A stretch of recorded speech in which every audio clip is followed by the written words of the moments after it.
ಒಂದು ಮಟ್ಟಿಗೆ ಹೇಳ್ಬೇಕಂದ್ರೆ ತುಂಬಾ ಖುಷಿಯಾಗಿದೆ ನಮಗೆ. ಓಪನಿಂಗ್ ಆಕ್ಚುಲಿ ತುಂಬಾ ಚೆನ್ನಾಗಿ ತಗೊಂಡಿದೆ. ಆಕ್ಚುಲಿ ಒಂದು ಹೇಳ್ಬೇಕು ಅಂದ್ರೆ ಒಂದು ಹೀರೋ ರೇಂಜ್ ಸಿನಿಮಾಗೆ ಓಪನಿಂಗ್ ತಗೊಂಡಿದೆ ನಮಗೆ.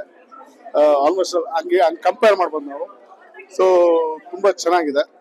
ಒಂದು ಹೊಸ ಕಂಟೆಂಟ್ ಇದೆ ಮೇಡಮ್ ಸಿನಿಮಾದಲ್ಲಿ. ಆಮೇಲೆ ಪಾತ್ರಗಳು, ವೆರೈಟಿ ಆಫ್ ಪಾತ್ರಗಳು, ಒಂದು 2-3 ಪಾತ್ರಗಳಿದಾವೆ. ಸೊ ಈ ಸಿನಿಮಾ ಬಂದು ಥಿಯೇಟರ್ ನೋಡಿದ್ರೆ ಜನ ಎಂಜಾಯ್ ಮಾಡ್ತಾರೆ ಅಂತ ಅನ್ಕೊಂತೀನಿ. ಆಲ್ಮೋಸ್ಟ್ ತುಂಬಾ ಟೈಮ್ ಬೇಕಾಯ್ತು ಮೇಡಮ್. ಯಾಕಂದ್ರೆ ಆ ಟೈಮಿಂಗ್ಸ್ ನಾನು ಹೇಳಿದ್ರೆ ಹಳೆ ಸಿನಿಮಾ ಅನ್ಕೊಂಡ್ಬಿಡ್ತಾರೆ.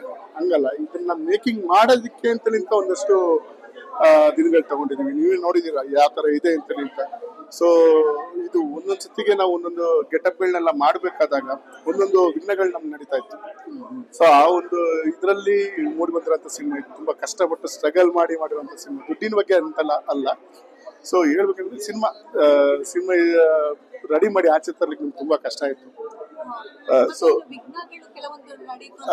ಖಂಡಿತ ಇಲ್ಲ. ಶೂಟಿಂಗ್ ಮಾಡುವಾಗ ಎಷ್ಟೋ ಸತಿ ಶೂಟಿಂಗ್ ಪ್ಯಾಕಪ್ ಆಗಿದೆ. ತುಂಬಾ ಇದೆ.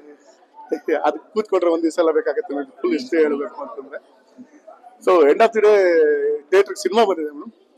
ಜನಗಳ ರೆಸ್ಪಾನ್ಸ್ ಸಿಕ್ಕಿದೆ, ಗುಡ್ ಅಂತ ಇದೆ. ಅಷ್ಟು ಸಾಕು ನಮ್ಗೆ. ಖಂಡಿತವಲ್ಲೂ ಮೇಡಮ್, ಖಂಡಿತವಲ್ಲೂ ನಮ್ ಸ್ಕ್ರಿಪ್ಟ್ ಎಲ್ಲ ರೆಡಿ ಇದೆ. ಸೊ ಇನ್ನ ನೋಡೋಣ, ಯಾಕಂದ್ರೆ ಫಸ್ಟ್ ಡೇ ಇನ್ನ ಹೆಂಗ್ ತಗೊಂತಾರೆ ಜನಗಳಂತ ನೋಡಿ ಅದ್ರ ಮೇಲೆ ನಾವು ಡಿಸೈಡ್ ಮಾಡ್ತೀವಿ. ದಯವಿಟ್ಟು ಬಂದು ಸಿನಿಮಾ ನೋಡಿ. ಎಸ್ಪೆಷಲಿ ಎಲ್ಲರೂ ಹೇಳ್ತಾರೆ ನಮ್ಮ ಇಂಡಸ್ಟ್ರಿನಲ್ಲಿ ಥಿಯೇಟರ್ ಬಂದು ಸಿನಿಮಾ ನೋಡಿ ಅಂತ ಹೇಳಿದ್ದಾರೆ. ಆ ಥಿಯೇಟರ್ ಬಂದು ಸಿನಿಮಾ ನೋಡಿ ಅಂತ ಹೇಳೋದು ಏನಕ್ಕೆ ಅಂತಂದ್ರೆ ಒಂದೊಂದು ಸೌಂಡ್ ಎಫೆಕ್ಟ್ಸ್ ಕ್ವಾಲಿಟೀಸು ನಿಮ್ಗೆ ದೊಡ್ಡ ಸ್ಕ್ರೀನಲ್ಲೇ ಗೊತ್ತಾಗೋದು. ಸೊ ಅದರಿಂದಾಗಿ ಎಲ್ಲರ ಹತ್ರ ಒಂದು ಮನವಿ, ದಯವಿಟ್ಟು ಥಿಯೇಟರ್ ಬಂದು ಸಿನಿಮಾ ನೋಡಿ.